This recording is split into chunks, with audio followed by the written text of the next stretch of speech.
ያላችሁ ወደ አውደ ምሕረቱ ገባ ብለን ቅዱስና ሕያው የሆነውን ቃል እንድንሰማ በትምህርተ መስቀል አምሳያ ፊታችንንና መላ ሰውነታችንን እናማትብ። በስመ አብ ወወልድ ወመንፈስ ቅዱስ አሐዱ አምላክ አሜን። በክርስቶስ ክርስቲያን፣ በወልድ ውሉድ፣ በመንፈስ ቅዱስ መንፈሳውያን የተሰኛችሁ አባቶቼ ካህናት፣ ለተልእኮ ምስጢር የምትፋጠኑ ወንድሞቼ ዲያቆናት፣ አባቶቼ፣ እናቶቼ፣ ወንድሞቼ፣ እህቶቼ፣ ሕፃናትን ጭምር እስከ ሞት ድረስ በወደደንና ባከበረን በምሕረት አደባባዩ በሰበሰበን በልዑል እግዚአብሔር ፍጹም ሰላም እንደምን ዋላችሁ? እንደምን አመሻችሁ? እንኳን ለዚህ ዕለትና ለዚህ ሰዓት አደረሰን አደረሳችሁ። አሜን። ተመስገን ብለን እንድናመሰግነው መርጦ የጠራን በምሕረት አደባባዩ የሰበሰበን ትናንት የነበረ ዛሬም ያለ ዓለምን አሳልፎ የሚኖር የአባቶቻችን አምላክ የእኛም አምላክ መድኃኔዓለም ኢየሱስ ክርስቶስ ስሙ የተመሰገነ ይሁንልን። አልቀደምንና እናታችን ወላዲተ ቃል ድንግል ማርያም ኃጢአት እንደ ጽድቅ ተቆጥሮ በነበረበት ዘመን ተገኝታ እኛን ልጆቿን ወደ ዝማሬ ወደ ምስጋና የመለሰችን እናታችን ወላዲተ ቃል ድንግል ማርያም ስሟ የተመሰገነ ይሁንልን። የጻድቃን የሰማዕታት የቅዱሳን መላእክት እንደ ማዕረጋቸው እንደ ክብራቸው ምስጋና ይድረስልን። መድኃኔዓለም ኢየሱስ ክርስቶስ ትናንት የነበረውን ዘመን አሳልፎ የዛሬውን ዕለት እንድናይ አብቅቶናልና ከፍ አድርገን ስሙን እናመስግነው። መንፈስ ቅዱስ ቢወድና ቢፈቅድ አጋዥ በማድረግ ዛሬ የምንማማርበት የትምህርታችን ርዕስ የሚሆነን በማንም ላይ አንዳች ቢኖራችሁ ይቅር በሉት። ይህንን ኃይለ ቃል የተናገረው የሁላችን አምላክ መድኃኔዓለም ኢየሱስ ክርስቶስ ነው። በአጭር ቁመት በጠባብ ደረት ተወስኖ ይህንን ዓለም ሕሙማነ ሥጋን በተአምራት ሕሙማነ ነፍስን በትምህርት እያስተማረ እየመከረ በነበረበት ሰዓት ስለ ጸሎት ስለ እግዚአብሔር ፊት ቆሞ ሲጸልዩ ምን ማድረግ እንዳለባቸው ወይም ደግሞ ወደ ቤተ እግዚአብሔር ሲመጡ ምን መፈጸም እንዳለባቸው ሲያስረዳ በማንም ላይ አንዳች ቢኖራችሁ ይቅር በሉ ብሎ አስተምሯል። ቃሉን የተናገረው ከአራቱ ወንጌላውያን አንዱ የሆነው ቅዱስ ማርቆስ ነው። በማርቆስ ወንጌል ምዕራፍ 11 ቁጥር 25 ላይ ይህንን ኃይለ ቃል እናገኛለን። መድኃኒታችን ኢየሱስ ክርስቶስ በዚህ ዓለም ላይ ሲያስተምር ሲመክር ለተከተሉት እርሱን ለሚመስሉት በእሱ ቤት ለሚያድሩት ጸሎታቸውን ልመናቸውን ሁሉ ዘወትር ወደ እርሱ ለሚያቀርቡት ለደቀ መዛሙርቱ ይህንን ኃይለ ቃል ተናግሯል። ማንም ቢሆን አንዳች የበደላችሁት ወይም የበደላችሁ ነገር ቢኖር መጀመሪያ ለጸሎት ከመዘጋጃታችሁ በፊት ወደ ቤተ እግዚአብሔር ከመምጣታችሁ በፊት ለስግደቱ ከመዘጋታችሁ በፊት እግዚአብሔርን ለማገልገል ወደ ቤቱ ከመምጣታችሁ በፊት ምን ማድረግ ይጠበቅባችኋል አለ። አንዳች ነገር በሰው ላይ አድርጋችሁ ከሆነ ይቅር ማለት ይጠበቅባችኋል። ይቅር ብለን በእግዚአብሔር ፊት እንድንቆም የአባቶቻችን አምላክ መድኃኔዓለም ኢየሱስ ክርስቶስ ይርዳል። ምክንያቱም የሁሉም መሰረት ይቅርታ ነው። ይቅርታ ከእግዚአብሔር ጋር ያኖራል። ይቅርታ እግዚአብሔርን ለመማፀን የምናደርገውን መንገድ ይረዳናል ማለት ነው። ብዙዎች አምላካችን መድኃኒታችን ኢየሱስ ክርስቶስ ሲያስተምራቸው ሲመክራቸው ራሳቸውን በመመጻደቅ ከፍ በማድረግ ሳያደርጉት እንዳደረጉት ሳይጸልዩ እንደጸለዩ ሳይጾሙ እንደጾሙ ሆነው በእግዚአብሔር ፊት ቀርበዋልና እንዲሁም ደግሞ ቂም ይዘው በደልን በውስጣቸው ይዘው ኃጢአትን በውስጣቸው ይዘው መተላለፍን በውስጣቸው ይዘው ወደ እግዚአብሔር ፊት ቀርበዋልና ለሁሉም ነገር ስትዘጋጁ ምን ያስፈልጋችኋል አለ? ያንዳች ያደረጋችሁት የበደላችሁት ካለ መጀመሪያ ይቅርታ አድርጉለት፣ ይቅር በሉት። ይህ ነው ዛሬ ያለንበት ዘመን ወይም ይህ ወቅት የጾም ወቅት ነው። ጾም ማለት ወንበር ተከፍቶላችኋል፣ ወንበር ማምጣትና መቀመጥ ትችላላችሁ። የእናንተው ስለሆነ ሂዱና አምጡና ወንበር ላይ ተቀመጡ። ያው ይደክማል፣ ስግደት አለ፣ ጸሎት አለና ወንበሩን አምጡና በወንበር ተቀመጡ። ስለዚህ አምላካችን መድኃኒታችን ኢየሱስ ክርስቶስ የጾመው ጾምን ደግሞ ባርኮ ለእኛ የሰጠው። ጾምን ስናስብ መጀመሪያ ለሰው ልጆች ፍቅርን መስጠት እንዳለብን መረዳት ይገባናል ማለት ነው። እግዚአብሔር መሐሪ ይቅር ባይ፣ የሰውን ሐዘን የሚመለከት፣ እንባን የሚያብስ፣ የታረዙትን የሚያለብስ፣ ያዘኑትን የሚያጽናና፣ የተበደሉትን ከበደላቸው ወደ መልካም የሚመልስ አምላክ አምላካችን መድኃኒታችን ኢየሱስ ክርስቶስ እናንተ ለዚህ ሁሉ ለመልካሙ ስራ ስትዘጋጁ ምን ያስፈልጋችኋል? መጀመሪያ ለሁሉ ነገር መሰረት የሆነውን ፍቅርን ገንዘብ ማድረግ ይጠበቅባችኋል። የሁሉም ነገር መሰረት ነው። ይህ ጾም ብዙ ስያሜዎች አሉ። ሁዳዴ ይባላል፣ ሰፊ ረዥም ስለሆነ።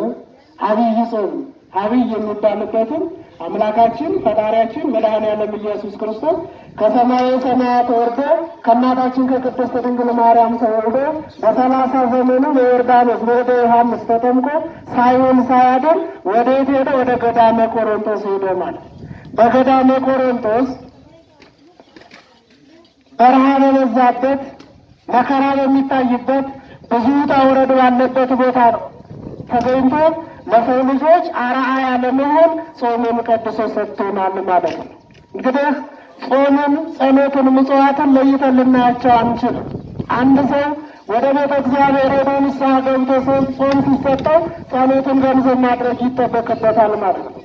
ጸሎትን ገንዘብ አድርጎ ሲኖር በጾም ደግፎ መልካሙን ስራ መስራት ይጠበቅበታል ማለት ነው። ስለዚህ የሁላችን አምላክ መድኃኔዓለም ኢየሱስ ክርስቶስን ያለው ይሄን እናንተ በተለያየ ምክንያት ወደ እግዚአብሔር ልመናችሁን በምትለምኑበት ሰዓት፣ እግዚአብሔርን በምትማጸኑበት ሰዓት መጀመሪያ ለሁሉም መሰረት ፍቅር ነውና የበደላችሁት ወይም የበደላችሁ ካለ ይቅር በሉት። ስለዚህ እላችኋለሁ የጠላችሁት የለመናችሁት ሁሉ እንደሚደረግላችሁ መጀመሪያ እመኑ። ዛሬ ለጸሎት በምንዘጋጅበት ሰዓት እግዚአብሔር አምላክ ይቅር እንደሚለን አንዳንድ ከቤታችን ተነስተን ወደ ጸሎት በምንዘጋጅበት ሰዓት አንድ ውስጣችንን የሚረብሽ ነገር አለ። ይመለስልኝ ይሆን? ይደረግልኝ ይሆን?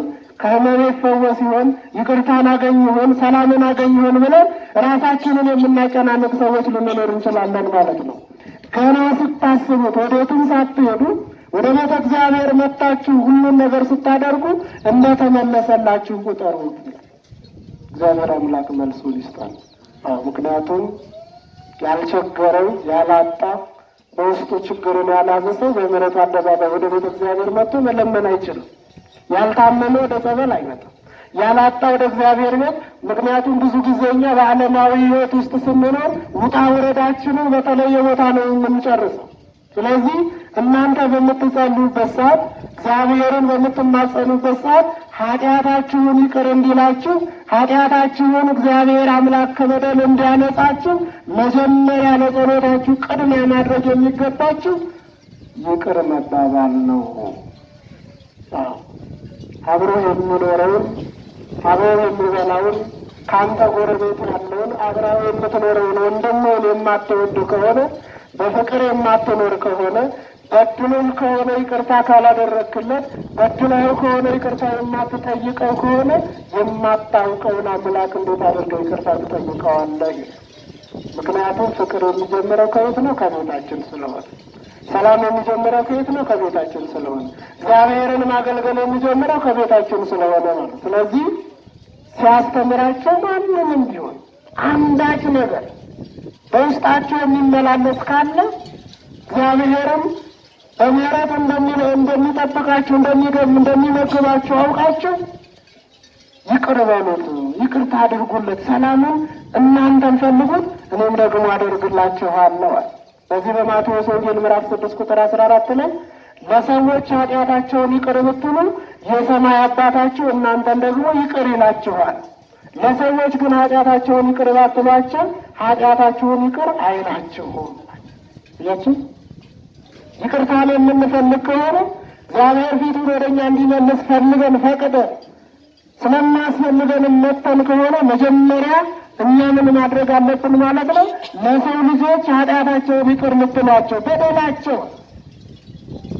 አጥፍተው ከሆነ ጥፋተኛ ነው ብላችሁ አደባባይ ከመክሰሳችሁ ከመውቀሳችሁ በፊት እናንተ ለዛ ሰው ብዙ ምሕረትን ማድረግ ይጠበቅባችኋል። በዚህ በዮሐንስ ወንጌል ምዕራፍ 8 ላይ ሰፋ አድርገን ስንመለከት አንዲት ሴት በኃጢአቷ ምክንያት ተይዛ ወደ ክርስቶስ ስትመጣ ይነግረናል። በዝሙት ምክንያት ነው የተያዘችው፣ በኃጢአት ምክንያት ነው የተያዘችው። ኃጢአቷም ደግሞ በድንጋይ ተወግራ እንድትሞት ያዛል ማለት ነው። ኦሪት ያዛላል፣ ሙሴ ያዛል። ምክንያቱም ሕገ ኦሪትን ለሙሴ እግዚአብሔር ሰጥቶታልና በዛ በሕገ ኦሪቱ ላይ በዝሙት ምክንያት የተያዘ ዝቅ ብሎ ሰውነቱን በድንጋይ አንገቱን ለሰይፍ እንዲሁም ደግሞ ተወግሮ እንዲሞት ይገባዋል ይላል። አንተ ደግሞ መሐሪ ነህ፣ ይቅር ባይ ነህ። ያንን የታመመውን የወደቀውን ለመፈወስ ለማዳን ነው ወደዚህ ምድር የመጣው። ስለዚህ እቺ ሴት ስትሴስን ስትበደል አግኝተናታልና ምን እናደርጋት ብለው ወደ ክርስቶስ ጠየቁ። ወገኖቼ እኛ ብንሆን ምን እናደርግ ይሆን? ድንጋይ ከሚይዙት እንሁን ወይስ ይቅርታ ይገባናል ከሚሉት ይሆን የምንሆነው? በዚህ ሰዓት ነው የሁላችን አምላክ መድኃኒዓለም ኢየሱስ ክርስቶስ ሂዱና መወገሪያውን እንዲሁም ደግሞ እናንተ እንደዚህ ሲወቅ ይህንን እንፈጽማለን ብላችሁ የምታዘጋጁትን ቦታ አዘጋጅታችሁ ነው አለ። ሄዱ። ተመልሰው ሲመጡ ከቀደመው በላይ አንደበታቸውን ከፍ አድርገው እየተናገሩ መጡ ይላል። እየተሳደቡ ኃጢአተኛ ናት፣ በደለኛ ናት፣ በክፉ መንገድ ላይ ስትሄድ አግኝተናታል፣ ክፉ ስራን ስትሰራ አግኝተናታልና አንተ ምን ትለናለህ? ፈክርልን፣ ንገረን፣ እውነትን ንፍረትባት ትገደልን አሉ። የሁሉንም ኃጢአት እንደማይመለሱ ክፋትን ገንዘብ እንዳደረጉ ሲያውቅ ዝቅ ብለው በምድር ላይ የሁላቸውንም ኃጢአት በፊት ለፊት ነገራቸው። አንዱ አንዱን እንዳያውቅ ነገር ግን ራሱ የራሱን እንዲያውቅ አድርጎ አስረድቶ ከገለጸላቸው በኋላ ከእናንተ ውስጥ ኃጢአት የሌለበት ሰው፣ ያልበደለ ሰው፣ ያልሰረቀ ሰው፣ በዝሙት መንገድ ያልሄደ ሰው፣ ያላማ ሰው፣ ክፉ ስራን ያልሰራ ሰው ወስዶ ወግሮ ይግደላታል። ትገደል። ግን እናንተ መጀመሪያ እሷ ላይ ከመፍረዳችሁ በፊት እናንተ ንጹሕ ከሆናችሁ ራሳችሁን መርምሯል። ከመመርመራቸውም በላይ ደግሞ ያ ዕድሜውን ልካቸውን ከእናታቸው ማህፀን ጀምረው እስካሉበት ዕድሜ ድረስ ያለ ኃጢአታቸውን ዝርዝር አድርጎ ነገራቸው። የሰው ኃጢአት ለመዘርዘር መተን፣ የሰው በደል ለመዘርዘር መተን፣ እሷን በአደባባይ ወግረን ለመግደል እዚህ ተዘጋጅተን ቆመን ሳለ የእኛን ኃጢአት ዘርዝሮ እንዴት ያሳፍረናል ብለው ሁሉም ውልቅ ብለው ሄዱ ይላል። እግዚአብሔር ከቀድሞ ጠላታችን ከሰይጣን ጀምሮ በእኛ ላይ ክፉ የሚያደርጉትም በእውነት ይነቃቅልና ይጣልልን። አዎ የሰው ጠላቱ ሰይጣን ነው። ትናንትና ከገነት ያሳደደን፣ በዚህ ምድር ላይ እንድንቅበዘበዝ የሚያደርገን፣ ኃጢአት የሚያሰራን፣ በክፉ መንገድ እንድንመላለስ የሚያደርገን፣ መልካም ጎን እንዳይኖረን የሚል በክፉ መንገድ እንድንሄድ የሚገፋፋን ሰይጣን ነው፣ ሌላ አይደለም። ያንን ግን በምንድን ነው ማስወገድ የምንችለው? ዝንቱ ዘመድ እየወፅ ዘእንበለ ጾም ወጸሎት፣ እንዲህ ያለው ወገን እያለ ነው። እንደውም ሰይጣንን ሲያነሳ እንዲህ ያለው ወገን፣ እንዲህ ያለው ጠላት፣ እንዲህ ያለው ክፉ ተከታይ ወይም ክፋትን ገንዘብ አድርጎ የሚኖረው ጠላት ዲያብሎስ ያለ ጾምና ያለ ጸሎት አይወጣም ብሎ እንዳለ ሁሉ ዛሬ ጾማችንን ስንጾም ምን ያስፈልገናል አለን መነሻችን ላይ? ለሁሉም በደሉን ይቅር ልንል ይገባል። ምክንያቱም እኛ ከበደል ስለማንነጻ፣ ከሐሜት ስለማንነጻ፣ ከስስት ስለማንነጻ፣ ከክፉ መንገድ ላይ ተመልሰን ስለማን መጀመሪያ አንተ በአንተ ውስጥ ያለውን ምሰሶ ተሸክመ ሳለ በወንድምህ ያለውን ጉድፍ እንዴት ላውጣለት ትላለህ ይላል። እግዚአብሔር አምላክ ወደ መልካም እንዲመልሰን ጸሎታችን ሁሉ እሱ ይሁን። ወገኖች እሷን ከሰው አካሰው በቆሙበት ሰዓት እነርሱ ልቅ ብለው ሄዱ። ቤተ ምኩራብ አዳራሽ ነው፣ ከዚህ እስከዛ ይደርሳል። ሁሉም ልቅ ብለው ከሄዱ በኋላ የሁላችን አምላክ መድኃኔዓለም ኢየሱስ ክርስቶስ ቀና አለና አንቺ ሴት ከሳሾችሽ ሊወግሩሽ የነበረው ድንጋይ ሲያዘጋጁ የነበረው ጦሩን ሲሰብቁ የነበረው በአንቺ ላይ እጃቸውን ለማንሳት ተዘጋጅተው የነበሩት የት አሉ አላት። የት አሉ? ወዴት ሄዱ? ወዴትስ ተበተኑ?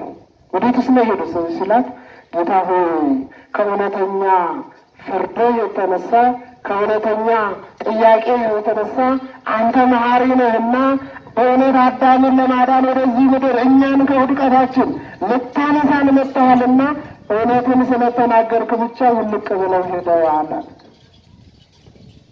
በዚህ ሰዓት እኔም አልፈርድብሽም ዳግም አትበድይ አላት።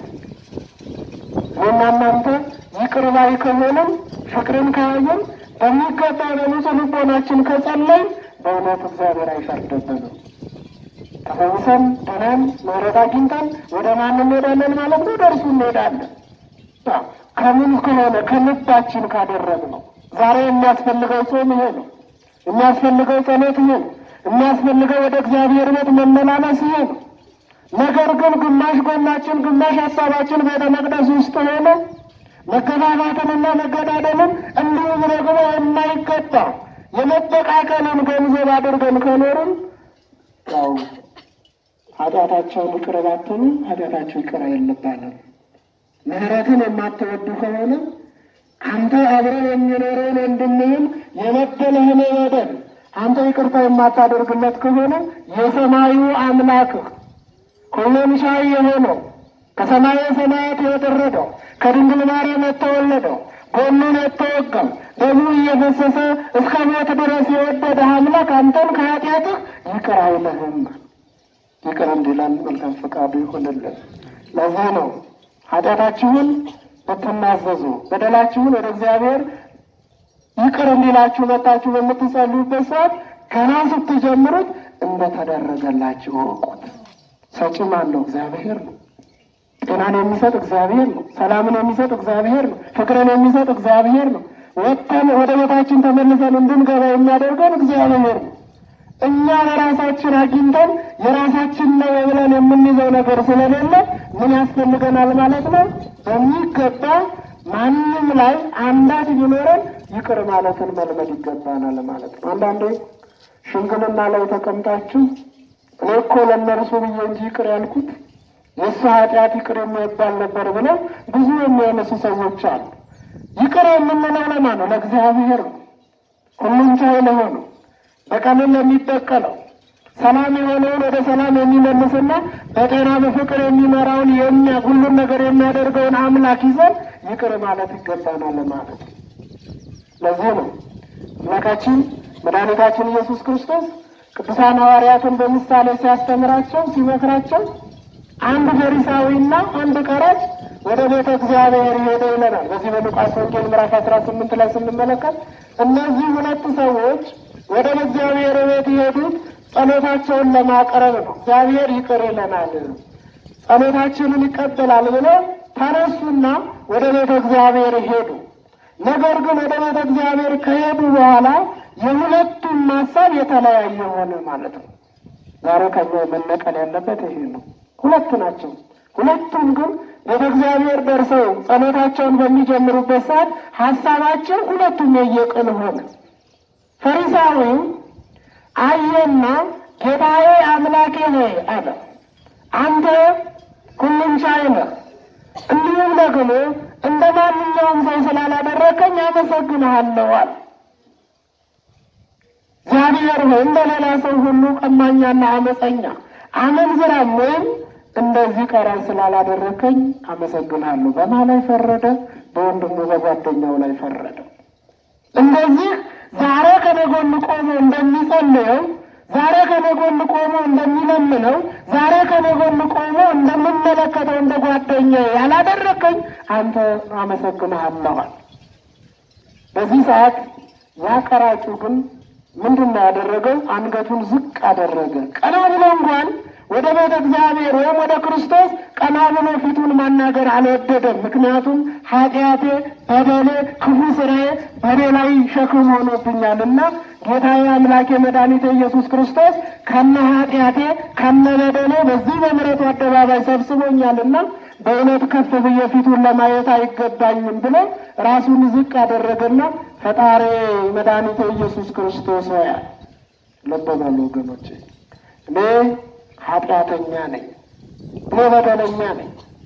ነገር ግን ከነ ኃጢአቴ ከነ በደሌ ከነ ክፉ ስራዬ ሳትንቀኝ ሳታርቀኝ ሰብስበህ በምሕረቱ አደባባይ ስላቆምከኝ አመሰግንሃለሁኝ።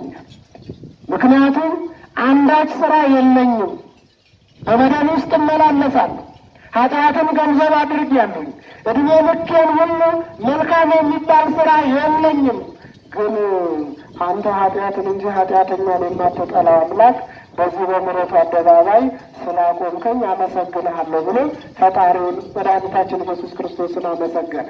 መድኃኒታችን ኢየሱስ ክርስቶስ ሲያስተምራቸው ደቀ መዛሙርቱ ምን አለ? ቀራጩ ግን በሩቅ ቆሞ ዓይኖቹን ወደ ሰማይ ሊያነሳ እንኳ አልወደደም። ነገር ግን አምላኬ ሆይ እኔን ኃጢአተኛውን ማረኝ እያለ ደረቱን እየደቃ ነበር። እላችኋለሁ ከእነዚህ ይልቅ ጻድቁን ወደ ቤቱ ማን ተመለሰ? ራሱን ከፍ ያደረገው ወይስ ራሱን ዝቅ ያደረገው አለ። ማን ነው መስላችኋል እናንተ? ራሱን ዝቅ ያደረገው ነው? ራሱን ከፍ ያደረገው ነው? በረከት አግኝቶ ተመለሰው ራሱን ዝቅ ያደረገው። ምክንያቱም ቀራጭ ነኝ፣ ኃጢአተኛ እንደ ኃጢአቴ ጉሮሮዬን አንቃ መግደል ሲገባል፣ አንተ ግን ያንን ሁሉ እንዳታደርግ ከልክለሃት በሕይወት እንድኖር አድርገኸኛልና አንተን ስምህን ላመሰግን እገባለሁኝ፣ በፊት ልቆም አይገባኝም ብሎ ነው የተናገረ። ወገኖች ዛሬ እኮ የእኔና የእናንተ ኃጢአት በፊቱ ልንቆም የማይገባን ስራ ሰርተን ሊሆን ይችላል። ነገር ግን ከነ ኃጢአታችን ከነ ክፉ ስራችን ትናንት የነበሩ ያለፉ ዛሬ በሞት ውስጥ በከርሰ መቃብር ያሉ ብዙዎች ወንድሞቻችን እንዳለ ሆነው እኛም ከነ ታሪካችን ከነ ኃጢአታችን ከነ በደላችን በምሕረቱ አደባባይ የሰበሰበን የጽድቃችን ውጤት ሳይሆን የእግዚአብሔር መሐሪነቱ ነው። ወገኖች ይህንን ልንረዳ ይገባናል። ለዚህ ነው እኛ ኃጢአተኛ ስንሆን እንደ ኃጢአተኛ ሆኖ እኛ በደለኛ ስንሆን እንደ በደለኛ ሆኖ ከሰማይ ሰማያት ወርዶ ከድንግል ማርያም ተወልዶ 40 ቀን ጾሞ ለእኛ ጾምን ባርኮ ሰጥቶናል ማለት ነው። ስለዚህ በዚህ ጾም ላይ የምናገኘው ነገር ትህትናን ገንዘብ ማድረግ ይገባናል። ምክንያቱም ስለ ሰው ፍቅር ብሎ እስመ በፈቃዱ ወበዝብረታዊ ወመንፈስ ቅዱስ መጽአ አዳነን። በሱ ፈቃድ በአባቱ ፈቃድ በመንፈስ ቅዱስ ፈቃድ ከሰማይ መጥቶ እኛን አዳነን እንዳለ ሊቁ እኛ ምን ይጠበቅብናል ማለት ነው? እሱ የከፈለልን ዋጋ እሱ የሰጠን ዋጋ ታላቅ ነውና አብልጠን ልናከብረው ይገባናል። ምን አድርገን? ይቅርታን አድርገን። የሁሉም መሰረት ይቅርታ ነው ብያችኋለሁ። ሐዋርያው ቅዱስ ጳውሎስ አንድ ነገር ይናገራል። ሥጋዬን እየቆረጥኩ ለአራዊት ብሰጥ በአዕዋፋት ቋንቋ ብናገር ከሰው ተለይቼ ዕድሜዬን ሙሉ በጫካ ውስጥ መኖር በኃጢአት ከኃጢአት ተለይቼ ኖሬአለሁ ብዬ ብል ነገር ግን ፍቅር ከሌለኝ ከንቱ ነኝ። የሁሉም መሰረት ፍቅር ነው። ያለ ፍቅር መጾም አይቻልም።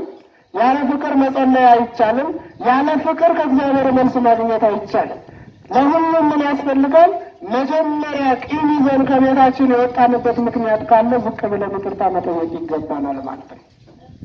ያኔ የክርስቶስ በር ይከፈትልናል። ሰላም እናገኛለን፣ ፍቅር እናገኛለን፣ ከህመማችን እንፈወሳለን። ፈዋሽ ማን ስለሆነ እግዚአብሔር። እስኪ ከፍ አድርጋችሁ ስሙን አመስግኑ። ይቅር ባይ እርሱ ነው። እኛ ለእርሱ የሚገባውን ነገር ስናቀርብ እርሱ ደግሞ ለእኛ ምሕረትን ይሰጠናል። ለዚህ ነው አባቶቻችን ሲናገሩ ጸሎት ለእግዚአብሔር ስላደረገልን ትናንትና ካለመኖር ወደ መኖር አምጥቶ ሰው አድርጎ ስለፈጠረን በረከቱን ስለሚሰጠን አጣን የለንም ብለን ስንኖር ምግቡን የሚያስፈልገንን ነገር እያደረገልን ለሰው ልጆች የሚገባውን ሁሉ እያደረገ ስላኖረን የምናመሰግንበት ነው። ሁለተኛው ደግሞ አምላካችን ፈጣሪያችን መድኃኒታችን ኢየሱስ ክርስቶስ ከነ ኃጢአታችን ከነ በደላችን በምንኖርበት ሰዓት ከኃጢአት ወደ ጽድቅ ወደ ምሕረት ይመልሰናልና አንተ መሐሪ ነህ ይቅር ልትለን ይገባል ብለን የምናቀርበው ጸሎት ነው ማለት ነው። ከኛ የሚጠበቀው ምንድን ነው? መጸለይ ብቻ ነው። መልስ የሚሰጠው ማን ነው? ክርስቶስ ነው። አምላካችን ፈጣሪያችን ኢየሱስ ክርስቶስ ነው።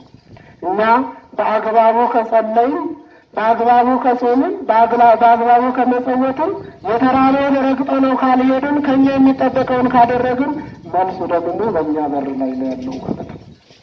ለዚህ ነው አምላካችን ፈጣሪያችን ኢየሱስ ክርስቶስ በመዋዕለ ሥጋዌ ሲያስተምር እናንተ ለጸሎት በምትቆሙበት ሰዓት እየጸለያችሁ እየመጸወታችሁ እየሰገዳችሁ ጠላት ዲያብሎስን ይህ ያለው ሰይጣን ያለ ጸሎት አይወጣም እንደተባለ የሚገባውን ጸሎት እያደረጋችሁ በምትጠይቁበት ሰዓት ገና ጸሎታችሁን ስትጀምሩት መልስ እንደተሰጣችሁ ማወቅ ይገባችኋል።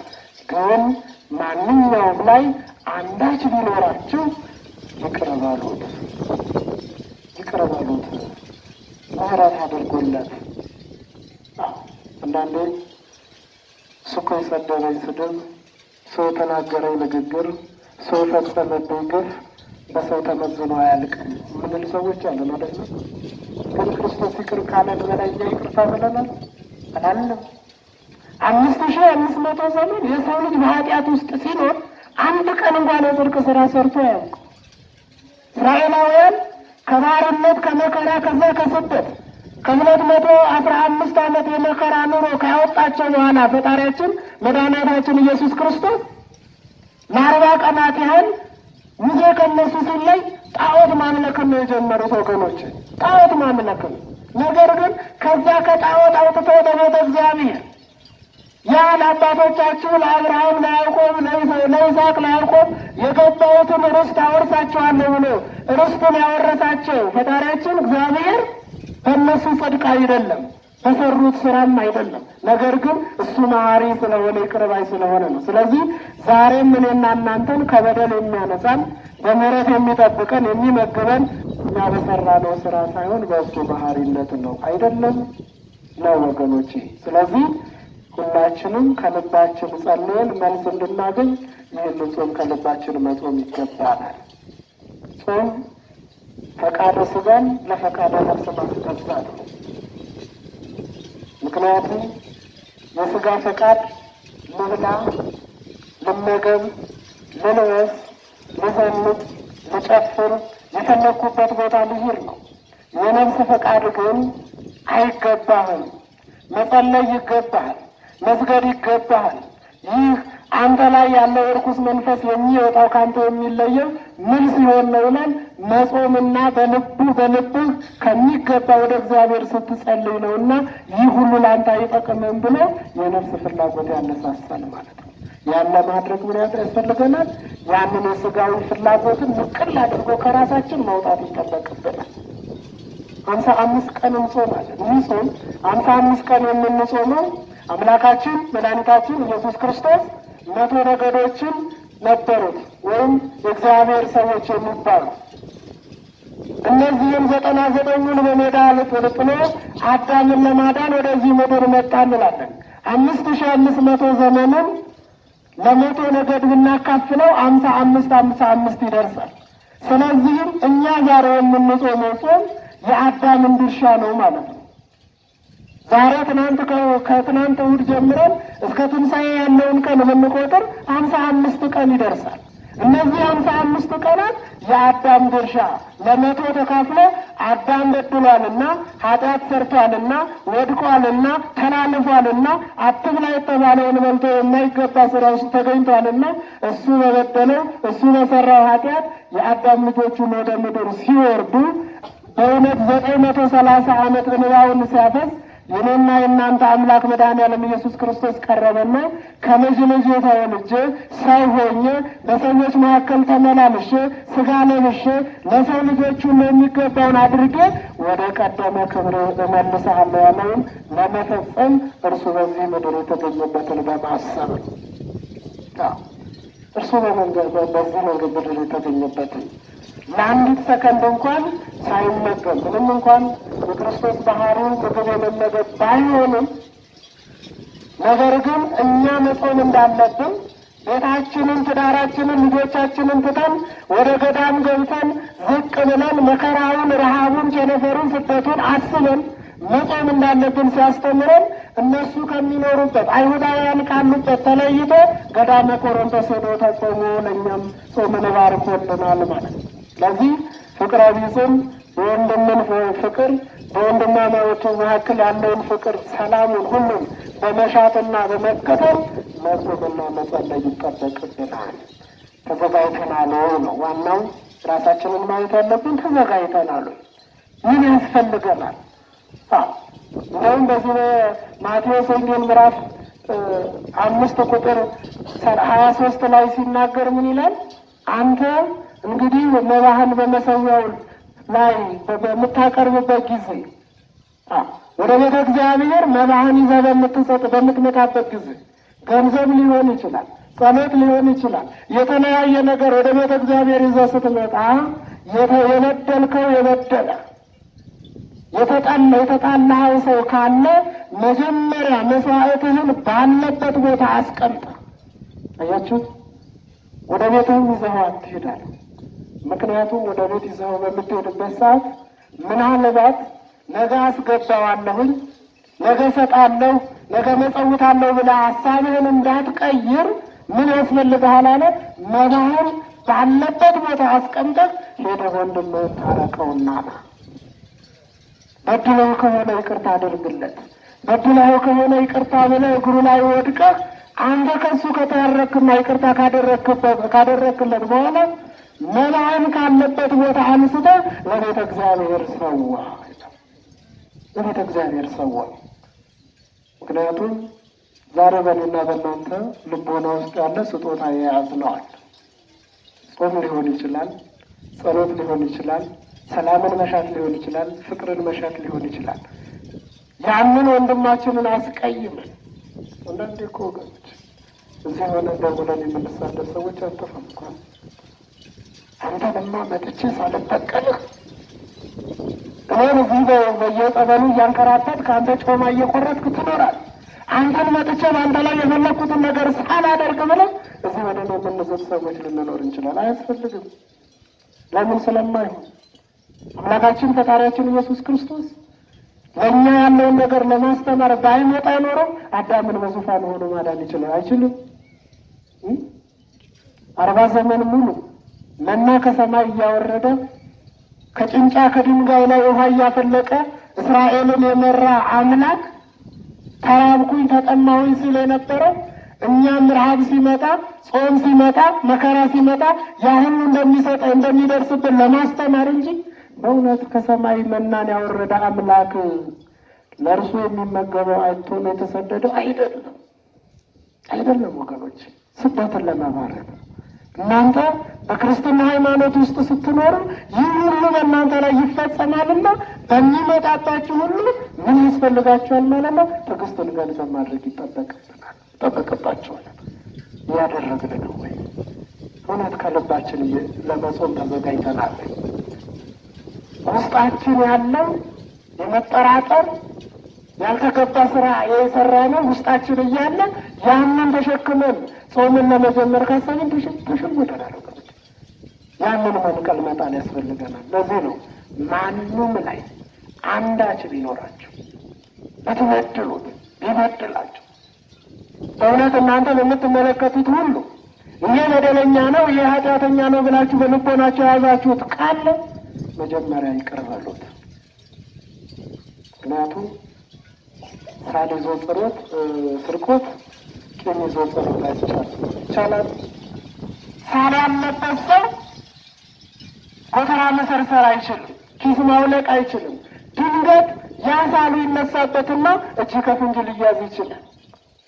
በልቦናውም ቂም ያለ ክፋትን ገንዘብ ያደረገ ከልቦ የማይጸልይ ከልቦ ወደ እግዚአብሔር የማይማጸን ሰው መልስ አገኛለሁ ብሎ ወገቡን መታጠቅ አይጠበቅበትም ማለት ነው። መጀመሪያ ቂሙን ማስቀመጥ ያስፈልገዋል። ከዛ በኋላ ከሚገባ በላይ እግዚአብሔርን በጸሎት መጠየቅ ይገባዋል ማለት ነው። ይሄን ሙሴ በሲና ተራራ ታቦተ ሕጉን በሚቀበልበት ሰዓት የሁላችን አምላክ ቅዱስ እግዚአብሔር አንድ ነገር ብሎታል። ሙሴ ሆይ መጀመሪያ ወደዚህ ቦታ ከመቅረቡ በፊት፣ ወደዚህ ቦታ ከመምጣት በፊት፣ ወደዚህ ቦታ ከመጠጋት በፊት ምን ያስፈልግሃል አለው። የእግርን ጫማ ማውለቅ ይጠበቅብሃል። እውነት የምናደርገውን ጫማ አይደለም፣ ልቦናው ላይ ያለው የመጠራጠር። ሙሴ ይጠራጠር ነበር፣ በውስጡ የተለያየ ሀሳብ ያስብ ነበር ነው የሚለን። ያንን ግን ምን አለ? ነቅለህ ጥለህ ወደ እኔ መምጣት ይጠበቅብሃል። ስለዚህ እኔና እናንተም በውስጣችን ያለውን ነቅለን ጥለን እግዚአብሔርን እንድንከተል ያብቃን ወገኖቼ። ያ ነው በዓመቱም ለጾም መዘጋጀት፣ በዓመቱም ለጾም መዘጋጀት ብቻ ሳይሆን ከልባችን ተዘጋጅተን የውስጣችንን ነቅለን ጥለን እግዚአብሔርን ማገልገል ይጠበቅብናል። እሱ ደግሞ የለመኑትን የማይነሳ የጠየቁትን የማይነሳ አምላክ፣ ሁሌ የምንለምነውን የሚያውቅ፣ ሁሌ ለኛ የሚያስፈልገንን ያደርግልናል። ይህንን ነው ተስፋ ማድረግ ያለብን። ፍቅር፣ ተስፋ፣ እምነት ሶስቱ ጸንተው ይኖራሉ። ፍቅር ሲኖር ከልብ መጸለይ ይቻላል። ተስፋ ሲኖረን ነገ መዳን እንችላለን፣ ነገ መፈወስ እንችላለን ብለን እግዚአብሔርን ማገልገል እንችላለን። እምነት ሲኖረን እግዚአብሔርን መምሰል እንችላለን። እኔ ቅዱስ ነኝና እናንተም ቅዱሳን ነው፣ እስመ አነ ቅዱስ ኩኑ ቅዱሳን። ቅድስና የባህሪ የሆነ መድኃኒታችን ኢየሱስ ክርስቶስ ደቀ መዛሙርቱን ሲያስተምራቸው፣ ሲመክራቸው፣ ሲገስጻቸው መልካሙን መከተል ይገባቸዋል ብሎ ሲላቸው እኔ ቅዱስ ነኝና እናንተም ቅዱሳን ሁኑ። ቅዱስና የሚገኘው የመጀመሪያ የሰውን ኃጢአት አስቦ በመክሰስና በመካሰስ ሳይሆን ይህ ሰው ሳያውቅ ነው የበደለው። በድሎም ከሆነ አንተ በበደል ውስጥ ትኖራለህና አምላክህ ፈጣሪ እግዚአብሔር ይቅር እንዲልህ ወደ ቤተ እግዚአብሔር ተመልሰህ ንስሐ ገብተህ አልቅሰህ ተጸጽተህ እሱን ብትለምነው እርሱ መልስ ይሰጥሃል ብሎ ማስተማር ይጠበቅብናል ማለት ነው። ይህንን ነው አንዳች የምታዩት የምትመለከቱት ቢኖር ይቅር በሉት። ምክንያቱም እናንተን ይቅር ስላላችሁ በእኛ ያለውን በምሰሶ በወንድማችን ላይ ያለውን ደግሞ በምን መሰለው? በብናኝ ወይም ደግሞ በተለየች ነገር። ምሰሶ ብዙ ጊዜ ፊት ለፊት ላይ ይታያል፣ የሚደበቅ ነገር የለውም። በበር ስንገባ መጀመሪያ የምናየው ምሰሶው ነው። ሁሌ ከእንቅልፋችን ስንነቃ የምናየው የእኛን ኃጢአት ነው። ሁሌ ወደ ቤተ እግዚአብሔር ስንሄድ የምናየው የእኛን በደል፣ ሁሌ የምናየው ዓመቱን፣ ስስቱን፣ ትዕቢቱን ነው። ነገር ግን ወንድማችንን የምናየው ጉድፉን ነው፣ ጥቂቷን እኛ ብቻ የምናውቃት። ስትመላለስ የምናየት አይተናትም። ከመቅጽበት ደግሞ ንስሐ ገብቶ ተጸጽቶ ተመልሶም ቢሆን የማናውቀውን ሰው እኮ አውቀዋለሁ እርሱ ዛሬ ነጠላ ለብሶ ሲመጣ ጻድቅ ይመስላል። ትናንትና ሲሳደብ የነበረ፣ አንገት ሲሰብር የነበረ፣ ማጅራት ሲመታ የነበረ፣ እጁ በደም የተጨማለቀ ክፉ ስራ ገንዘብ አድርጎ የሚኖር ነው አውቀዋለሁ ብለን በወንድማችን ላይ እንፈርድና እዚህ መጥተን ግን አቤቱ ጌታ ሆይ ማረን እንላለን። ያ ከንቱ ነው። ምክንያቱም ከልብ ነው እግዚአብሔር የሚፈልጉ፣ ልብን ነው። ምክንያቱም በአፋችን አምላካችንን ፈጣሪያችንን እናመልካለን ብንል በልባችን ክፉ ነገር ካለ ዋጋ የለውም ማለት ነው። ምን ያስፈልገናል? ከልብ የሆነ ነገር ምሰሶን ነቅሎ ያንን ደግሞ በወንድማችን ያየነውን ደግሞ ትንኛዋን ያችን ጥቂቷን እግዚአብሔር ይቅር እንዲለው መለመን ነው፣ መማጸን ነው ገሮች። እግዚአብሔር ደግሞ እኛ ስንለምነው ለጥቂት ያህል ቸል አይለንም። ማዕበሉ ቢበዛም መከራው ቢበዛም የምናያቸው ሁሉ መልካም አይደሉም ብለን ብናስብም ቢዘገይ ቢመስለን ቢያመሽ ቢቆይ፣ ነገር ግን በሌሊቱ መጨረሻ ቢሆን እግዚአብሔር መጥቶ ይረዳናል፣ ይፈውሰናል። ዛሬ ያልተቸገረ ሰው እዚህ ቦታ ይመጣል። ሁሉም ተቸግሯል። የየራሱ ችግር አለ፣ የየራሱ መከራ አለ፣ የየራሱ ሐዘን አለ፣ የየራሱ ጭንቀት አለ፣ የየራሱ ውጣ ውረድ አለ። ነገር ግን ከዚህ ሁሉ ውጣ ውረድ የሚያድነው እግዚአብሔር ነው። አንዳንዴ ቤተ እግዚአብሔር ኖረን ስናስቀድስ፣ ስንጸልይ፣ ስንጾም፣ ስንሰግድ፣ ስንመጸውት እንቆይና የሆነ ሰዓት ላይ እርሱ እኮ እንደዚህ እኮ ያውቃል፣ ሕመምህን ያውቅልሃል፣ አንተ ላይ ያለውን ግልጽ አድርጎ ይነግራል ስንባል ወገኖቼ ትተነው እንሄዳለን። ቤተ እግዚአብሔር ትተነው እንሄዳለን። ስለዚህ ይሄ ከኛ ምን አይልም ማለት ነው፣ አይጠበቅም። መልካምን ከሰራን የሁላችን አምላክ መድኃኔዓለም ኢየሱስ ክርስቶስ በምሕረቱ ይጠብቀናል። እናንተ ግን ይቅር ባትሉ በሰማይ ያለ አባታችሁ ኃጢአታችሁን ይቅር አይላችሁ። መጀመሪያ የመዳን ቁልፉ እኛው ጋር ነው። የመፈወስ ቁልፉ እኛው ጋር ነው። በምን አይነት? በቃ ፍቅርን ገንዘብ ስናደርግ፣ ፍቅርን ገንዘብ ስናደርግ። በዚህ በሀገራችን ላይ በምንኩስና ሕይወት የሚታወቀው ሙሴ ጸሊም የሚባለው አባት የቅድሚያ ሕይወቱ ከፍ ብሎ አንገትን ቆርጦ የሚጥል ከሰው ልጆች ገንዘብን እየቀማ ለሚከተለው መንግስት አሳልፎ ገንዘቡን የሚሰጥ ልክ እንደ አብርሃም የሚያመልከውን የሚያምነውን የማያውቅ በኃጢአት ውስጥ የሚኖር ሰው ነበረ። በሱ ያልተቀማ በእሱ ያልተዘረፈ ሰው አልነበር። ነገር ግን ከዕለታት አንድ ቀን ምን አለ? ወደ ሰማይ ቀና አለና ማንን ላምልክ? ማንን ልከተል? ማንንስ ላገለግል ይገባኛል? ወደ ማን ጸሎቴን ላቅርብ? ማንስ ነው የሚሰማኝ ብሎ በመማፀን እግዚአብሔርን አንድ ነገር ጠየቀ። ወደ ሰማይ ተመለከተና ፀሐይን ላምልክ አለ። ፀሐይ ማታ ጠዋት ትወጣለች፣ ማታ ትገባለች። ጨረቃም እንደዛው። ይሄንታና በእሳት አመልካለሁ ብሎ እሳትን አዘጋጀና አምላኪ ሆይ ሲለው እሳት ደግሞ በውሃ ይጠፋል። በውሃም እንዳያመልክ ውሃም ወራጅ ነው። ክረምት ሲመጣ ይመጣል፣ በጋ ሲመጣ ይጠፋል። ማንን ልከተል ብሎ በሚጨነቅበት ሰዓት አንድ ነገር ጠየቀው ወደ እግዚአብሔር። አምላከ ፀሐይ ተናበበን፣ የፀሐይ አምላክ ሆይ ለሰው ልጆች ያልበሰለውን አብስላ የተዘራውን በቅሎ ሙቀት አግኝቶ እንዲበቅል የሚያደርግ አድርገው የፈጠርክ አምላክ እኔ የማላውቅህ አንተ የምታውቀኝ ፈጣሪ ሆይ ራስህን ግለጽልኛል። ራስህን ግለጽልኝ። መሐሪ ነው፣ ይቅር ባይ ነው። እኔ አንተን አላወቅኩም እስከ ዛሬ፣ ዛሬ ግን ላውቅህ ይገባኛል ብሎ ወደ እግዚአብሔር ጸሎቱን ጠየቀ።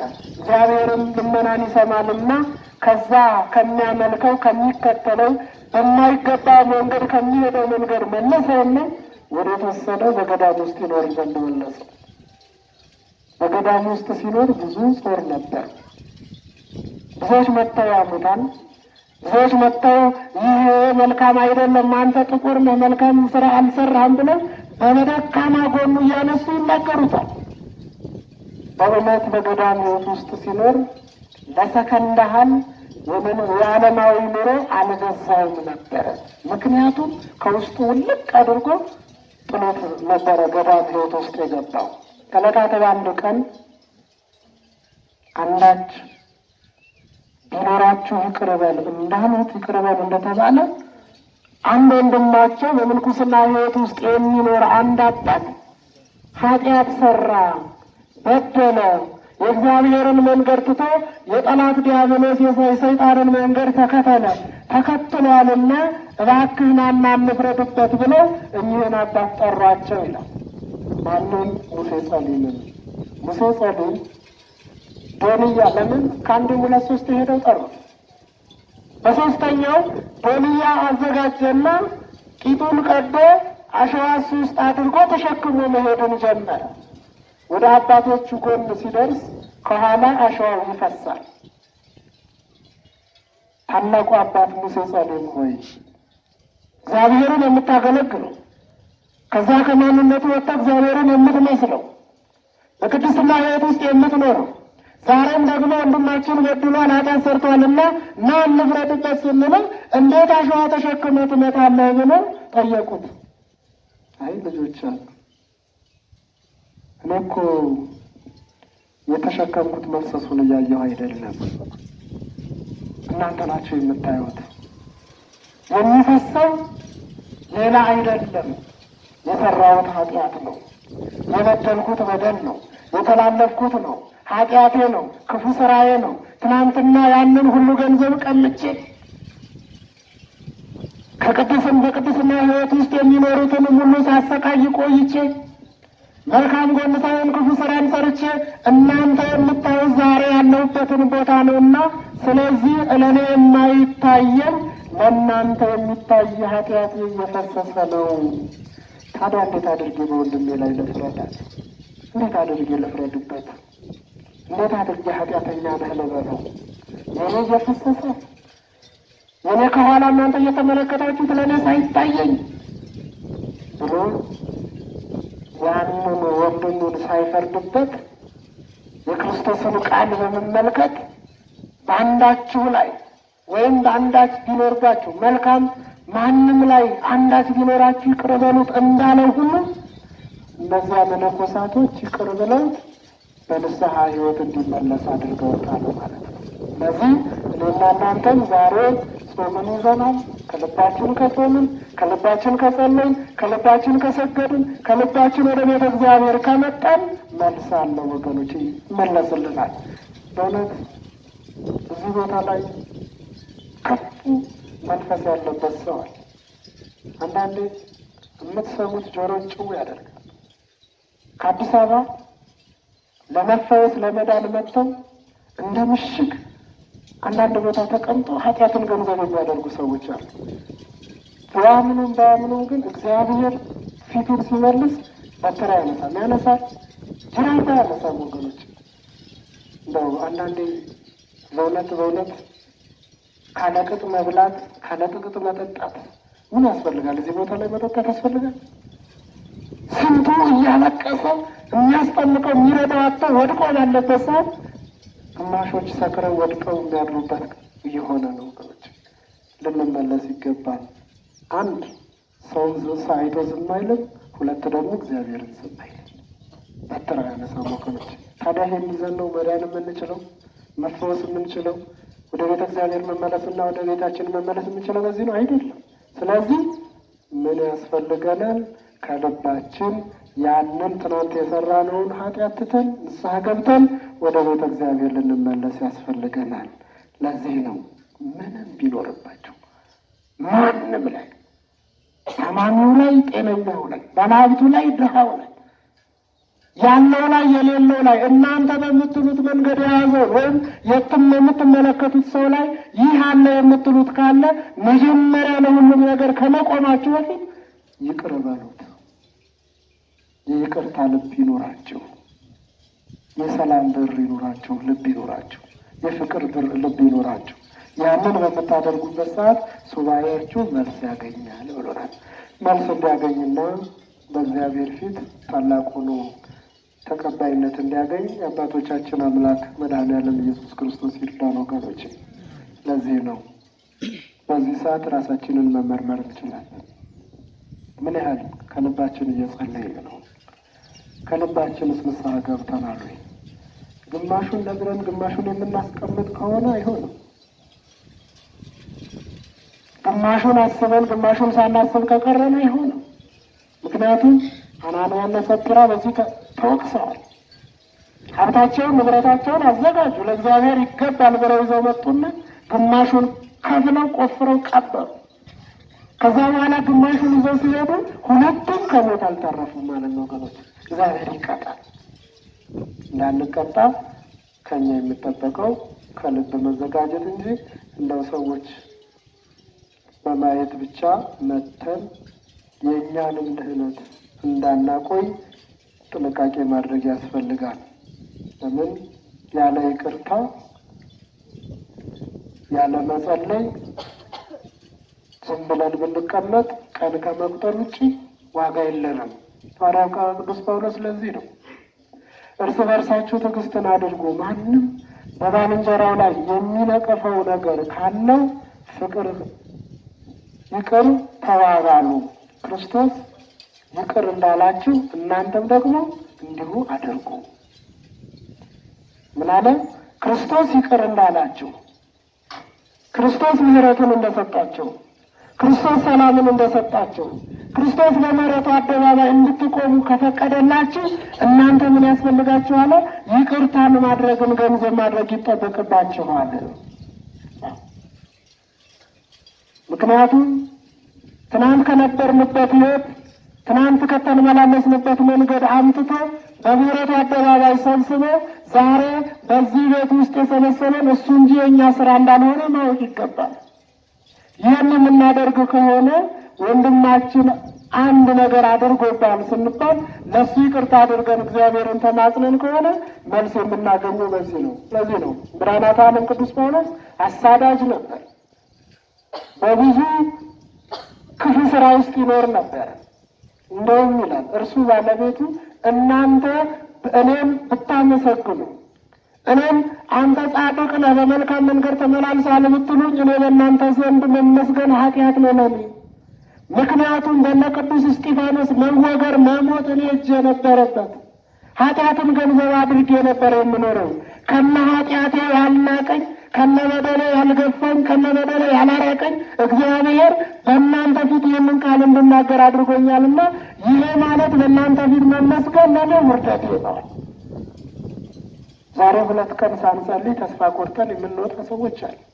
2 ቀን ሳንጸልይ ራሳችንን በተስፋ መቁረጥ ውስጥ አስኪደን እግዚአብሔር እኮ አላየኝም፣ አልመለሰልኝም፣ ኃጢአት ውስጥ ነው ያለሁት እንላለን። መጀመሪያ ከኛ የሚጠበቅ ነገር አለ።